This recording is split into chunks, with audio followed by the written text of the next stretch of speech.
Archbishop Dr. Zacchaeus. Please welcome to our walk through the Bible to claim God's promises.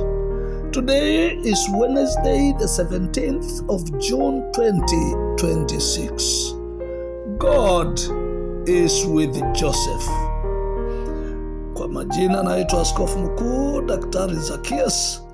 Karibu ili tutembee pamoja katika Biblia kupokea ahadi za Mungu.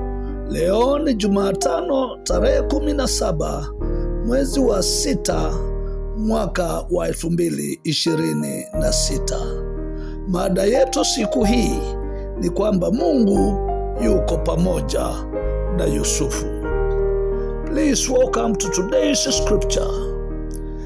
Genesis chapter number 39, verse number 2. The Lord was with Joseph, so that he prospered. Karibu kwa andiko la leo. Kitabu ni Mwanzo, kifungu cha 39 na mstari ni wa 2. Bwana alikuwa pamoja na Yusufu, naye akafanikiwa. Please welcome to a short story in regard to our subject of today.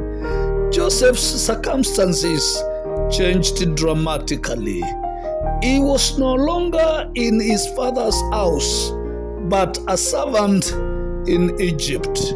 Yet God did not leave him.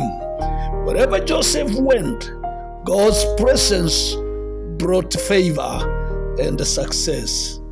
Tafadhali karibu kwa hadithi fupi inayohusiana na somo la leo. Maisha ya Yusufu yalibadilika ghafla. Hakuwa tena nyumbani kwa baba yake, mbali alikuwa mtumwa Misri. Lakini Mungu hakumwacha. Popote alipoenda, uwepo wa Mungu ulimletea neema na mafanikio. Please welcome to God's promise today.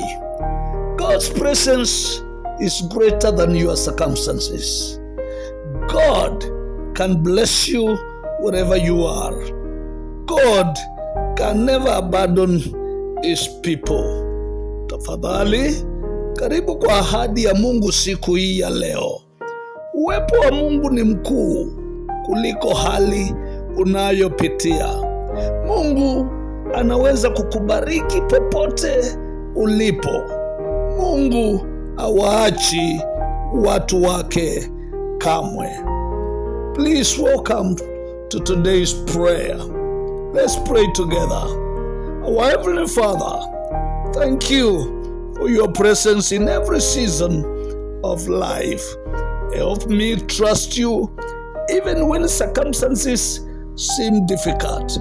Let your favor rest upon me and guide my steps each day. In Jesus' mighty name, amen.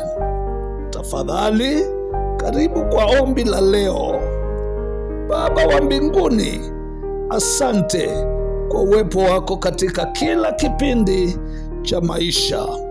Nisaidie kukutumaini hata ninapopitia changamoto. Neema yako iwe juu yangu na uniongoze kila siku. Katika jina la Yesu Kristo naomba na kuamini. Amen. Friends, for tomorrow's journey, we shall read from the book of Genesis chapter number 41, verse number 41. From prison to palace. Please don't forget to join me tomorrow, God's willing. Kesho tutakuwa na safari ya kusoma Mwanzo kifungu cha 41 mstari wa 41. Ni kutoka gerezani hadi ikulu. Tafadhali usisahau ungana nami kesho kwa mapenzi ya Mungu. Mungu awabariki. Bye bye.